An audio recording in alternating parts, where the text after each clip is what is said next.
जी no, ठीक है जी, बाकी भी कंफर्म कर दें। मुस्कान ने तो नो का साइन दे दिया। तो देखिए जो हमने पढ़ा किस तरह वो टेस्ट हो रहा है, क्लियर जी। What do you understand by the, अब दोबारा उसने रिपीट करा दिया, पहले 2011 में और फिर 5 साल बाद दोबारा। What do you understand by the perfect competition with the help, अब ये तो हो गया कि परफेक्ट कंपटीशन से आप क्या अंडरस्टैंड, तो आप लिख ले परफेक्ट कंपटीशन, और perfect competition is a market when there are a large number of buyer and seller and the producers are dealing with the homogeneous product, they are the price takers, ठीक है ना। इधर आप लिख ले with the help of appropriate diagram, अब उसने आपसे डायग्राम मांगा तो इसका मतलब है कि आप लोगों ने डायग्राम बनाना होगा। Explain the equilibrium of A firm under perfect competition in the long run.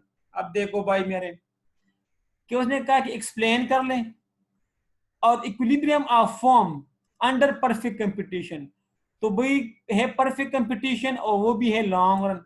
तो लॉन्ग रन में परफेक्ट कंपटीशन हो तो फर्म का ग्राफ किस तरह बनाएंगे भाई, फॉर्म किस कंडीशन में होती है लॉन्ग रन में,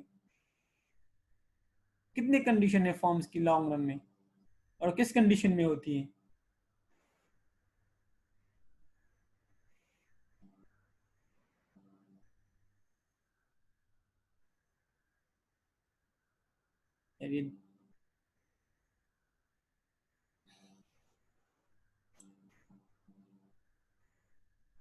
लॉन्ग रन में, लॉन्ग रन में भाई मेरा खुदा के लिए सलमान, लॉन्ग रन में, लॉन्ग रन में भाई,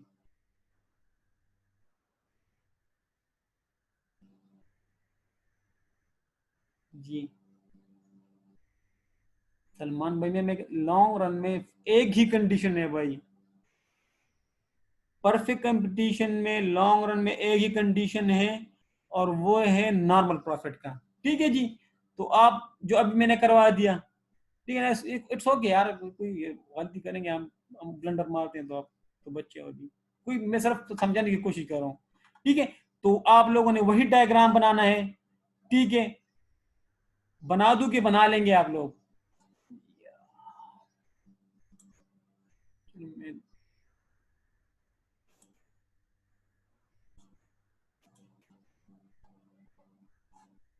लॉन्ग रन में हो भाई, ठीक है, खैर मैं दोबारा, लॉन्ग रन में हो, पहला स्टेप हमारे पास क्या होगा, परफेक्ट कंपटीशन है, margin revenue average revenue equal to price, ये रहा मेरे पास मार्जिनल कास्ट कर, ठीक है, ये मेरे पास एवरेज कास्ट कर, ये है मेरे पास, सॉरी मार्जिनल कास्ट कर, ये मेरे पास एसी, ठीक है, और ये मेरे पास ये, क्लियर भाई, तो ये इस तरह था।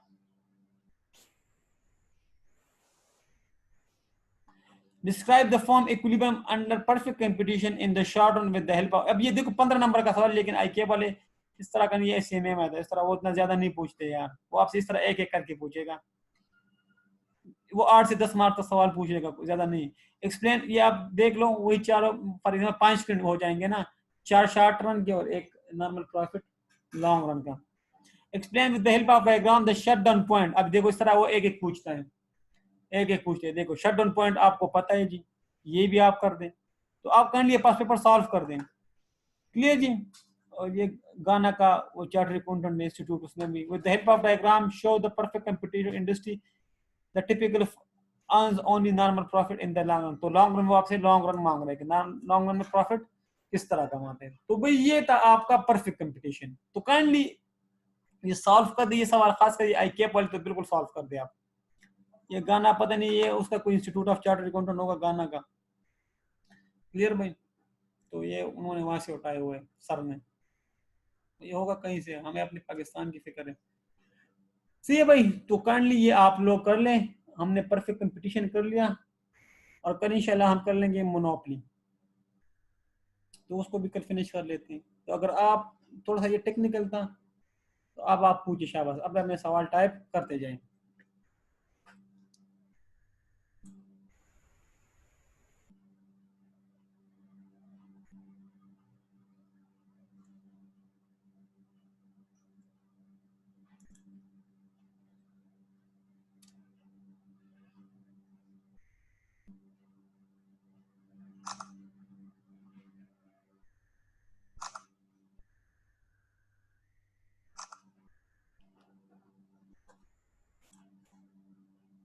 जी मुझे शाबाश।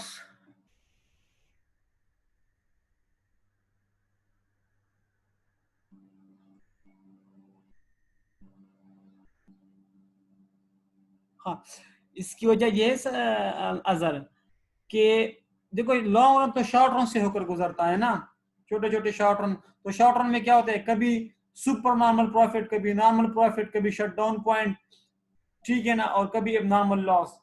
तो लॉन्ग रन में देखो जो एग्जिस्टिंग कस्टमर, जो एग्जिस्टिंग प्रोड्यूसर होंगे ना, वो नॉर्मल प्रॉफिट कमाएगी। क्यों? क्योंकि जब फर्म अपनी पीक पर थी, जब फर्म प्रॉफिट कमाती थी सुपर नॉर्मल प्रॉफिट, तो नए प्रोड्यूसर एंटर हो जाते थे। जब नए प्रोड्यूसर एंटर हो जाते तो एग्जिस्टिंग जो प्रोड्यूसर है ना, उसकी प्रॉफिट भी फिर नॉर्मल हो जाती थी। जब लॉस हो जाता था तो वो छोड़ के चले जाते थे वीक प्रोड्यूसर। जो एग्जिस्टिंग रह जाते थे ना, जो स्ट्रॉन्ग प्रोड्यूसर थे, उसकी प्रॉफिट फिर सुपर नॉर्मल में कन्वर्ट हो जाती थी। फिर जब नए प्रोड्यूसर आ जाते थे, फिर उसकी नॉर्मल प्रॉफिट और फिर लॉस में चली जाती थी। जब छोड़ के चले जाते थे तो फिर उसकी सुपर नॉर्मल प्रॉफिट। तो इस तरह होते होते आपकी नॉर्मल प्रॉफिट ही आ जाती है लॉन्ग रन में। क्लियर जी? और लॉन्ग रन में वो काफी स्टेबल भी हो जाता है ना। सुने शट डाउन पॉइंट भाई मेरे ये था कि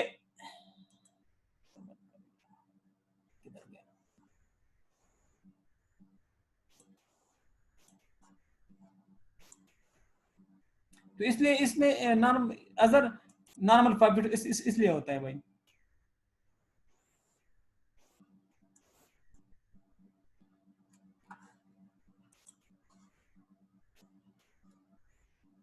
शॉर्ट डाउन पॉइंट ये था सुने कि आपका एवरेज रेवेन्यू और मार्जिनल रेवेन्यू तो कर्व तो यही होगा, मार्जिनल कॉस्ट कर्व भी तकरीबन आपका सेम ही है, ये तो चेंज नहीं होगा, 2 पॉइंट तो हमारे कांस्टेंट रहेंगे।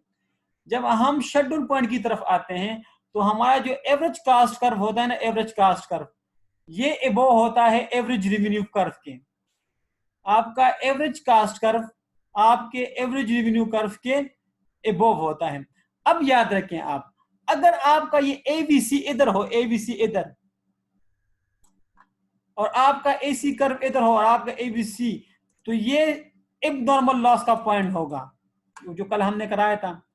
लेकिन अगर आपका एबीसी इधर हो, ठीक है जी, तो होगा क्या?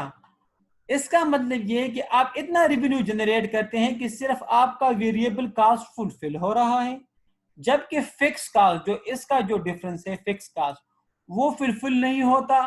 ठीक है, और वो आप अपने पर्सनल पॉकेट से जमा कराते हो, ठीक है, या पे ऑफ कर लेते हो। तो इसी वजह से जब मैंने अपने पॉकेट से जमा कराना है, तो भाई मैं फैक्ट्री को क्यों चलाऊं, घर में क्यों ना बैठूं और फैक्ट्री को बंद ही कर दूं। तो इसमें वो पॉइंट था। तो ये बड़ा टेक्निकल पॉइंट है। अगर आपका एबीसी कर्व इधर कहीं हो, ठीक है, तो फिर आपका ये तो होगा, फॉर एग्जांपल आपका ये एबनॉर्मल लॉस। लेकिन अगर जब आपका एबीसी, याद रखें, जब का आपका एबीसी आपके ए आर के बराबर होगा, वो आपका होगा शट डाउन पॉइंट। ये ऑब्जेक्टिव के लिए इंपॉर्टेंट है। ABC is equal to A R, it would be the shut down point. That's it, simple philosophy है भाई। सुनैन तो इसमें ये था। तो इन दो नॉर्मल प्रॉफिट में, अजहर भाई मैंने कहा कि नॉर्मल प्रॉफिट में ये होता है कि आपका एसी आपके ए आर के बराबर हो जाता है। ये रहा आपका ए आर कर्व, ये आपका MC curve, cross equilibrium point. आपका ए आर आपके एसी के बराबर है। इसका मतलब ये है कि आप इतना रेवेन्यू जनरेट कर लेते हो कि आपकी वेरिएबल कास्ट भी फुलफिल हो जाती है, क्योंकि एसी में तो फिक्स कास्ट और वेरिएबल कास्ट दोनों शामिल है ना। तो आप इतना रेवेन्यू जनरेट कर लेते हो कि आपकी फिक्स कास्ट और वेरिएबल कास्ट दोनों फुलफिल हो जाती है। तो इसलिए नॉर्मल प्रॉफिट घर जाना जरूर नहीं, बंद करना बेहतर नहीं है, क्योंकि आपकी फिक्स कास्ट तो फुलफिल हो रही है ना। एनपी में प्राइस वो हो सकती है, डिक्रीज भी हो सकती है, इंक्रीज भी, ठीक है। तो तकरीबन सेम ही रहती है इसमें, क्योंकि प्राइस आप ज्यादा बढ़ा भी नहीं सकते, कम भी नहीं कर सकते। सुने, ठीक है, क्योंकि आप प्रिवेलिंग मार्केट प्राइस पे चलते हो ना। तो भाई मेरे आज के लिए यही काफी। कल इंशाल्लाह हम पढ़ेंगे मोनोपोली है कि मोनोपोलिस्टिक, इन दोनों में से कोई पॉइंट्स है, ठीक है जी, तो वो पढ़ेंगे इंशाल्लाह। कल उसको वाइंड अप करके फिर आगे जाएंगे। तो इस वीक आपकी क्लासेस होंगी जुम्मे तक इंशाल्लाह। मेरे ख्याल से फिर आप लोगों का लीव है, फिर हमारे भी एग्जाम है 2-3 दिन, मैं भी खुद भी छुट्टी करूंगा। तो होप फॉर द बेस्ट, इंशाल्लाह दुआ में याद रखें। कोई सवाल हो तो पूछ लें।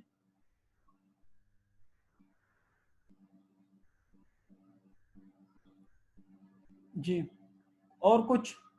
तो होप सो कि ये क्लियर हुआ होगा। ठीक है जी, खुदा हाफिज।